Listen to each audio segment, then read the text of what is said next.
troisième édition du Salon international de la déco. Nous sommes bien sûr à Abidjan, la capitale ivoirienne. Et c'est ici qu'a lieu justement ce Salon international de la déco. Nous sommes dans la commune du Plateau, précisément à l'immeuble Kestab, où a lieu justement les différentes activités. On pourra y retrouver des ateliers déco, de l'art floral avec Mine Kwame Estelle. On pourra également voir des enfants en train de dessiner, en train de faire plein de choses qui pourront être utilisées pour la déco intérieure des maisons. Nous aurons également droit à des ateliers de fabrication et bien sûr, le thème principal pour cette troisième édition, c'est l'artisanat et l'industrie en décoration. Je vous invite à découvrir ce qui se passe à l'intérieur.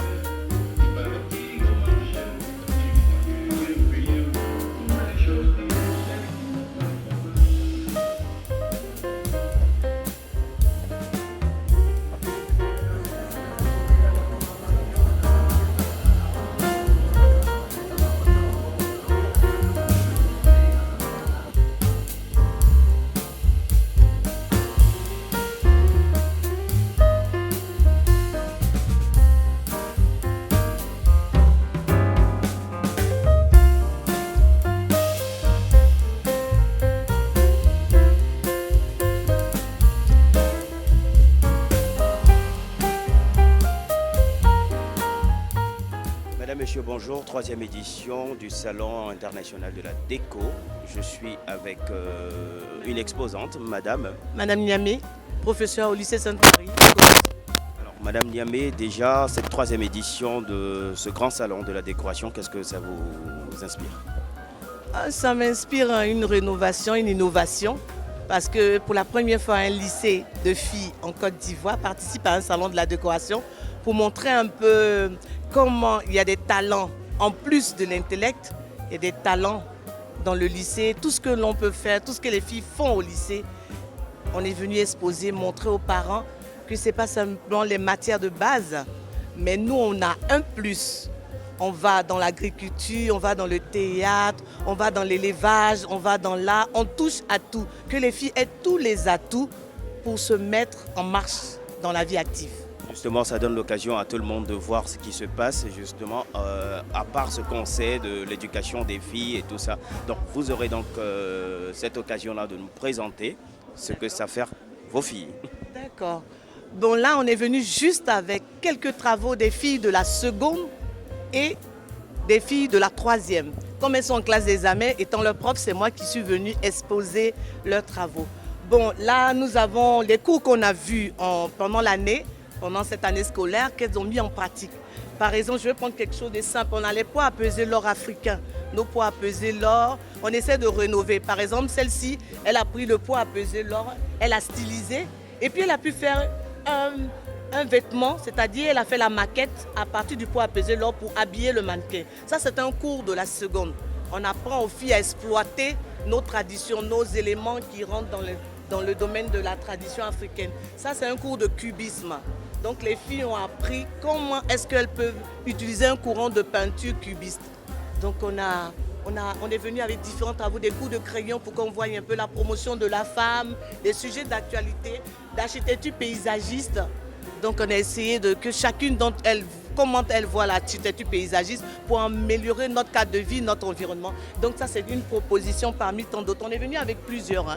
Vous en avez derrière des maquettes de pagne textile que les filles ont fait à partir des poids à peser l'or africain et des mobiliers urbains que les filles ont créés et l'ont mis dans l'environnement pour faire des propositions, pour montrer qu'on réfléchit aussi à notre bien-être, au cadre de vie. Voilà. Et comme elles font la couture, elles ont pu coudre des coussins, elles ont monté des abat-jours, elles ont fait des pots pour montrer qu'elles sont manuelles. Et tout ça, elles ont fait à la main. Elles ont fait sans l'aide de personne. C'est une initiative de commencer l'abat-jour cette année. Mais avec la couture qu'on apprend là-bas, en ISF Couture, elles ont pu monter ces abat-jours, faire ces coussins et plein d'autres choses. On est venu juste avec un minimum pour montrer le savoir-faire des filles, juste avec le minimum. Alors à vous entendre clairement, on voit nettement une fierté qui se dégage de votre visage. Et déjà, quel est le message que vous pourrez lancer à toutes les personnes qui voudraient bien, en tout cas, participer à ce genre d'initiative? J'encourage toutes les personnes qui veulent participer à venir. C'est bon de se frotter aux professionnels. Parce que l'art, c'est quoi? Nous, dans le domaine de l'art, on ne veut pas faire de toutes les filles des artistes, mais on veut leur donner des notions pour qu'elles puissent s'en sortir.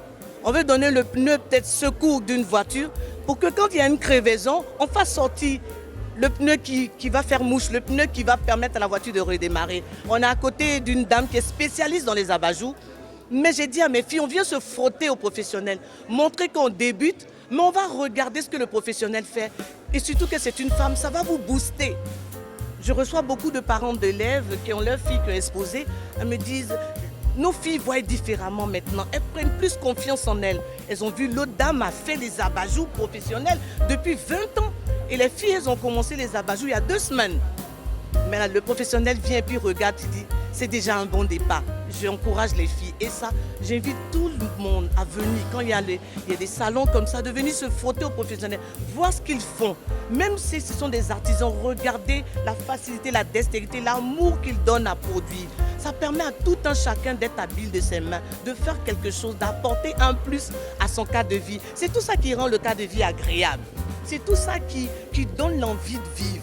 Voilà. Donc j'invite tout le monde à venir, à participer. Venez.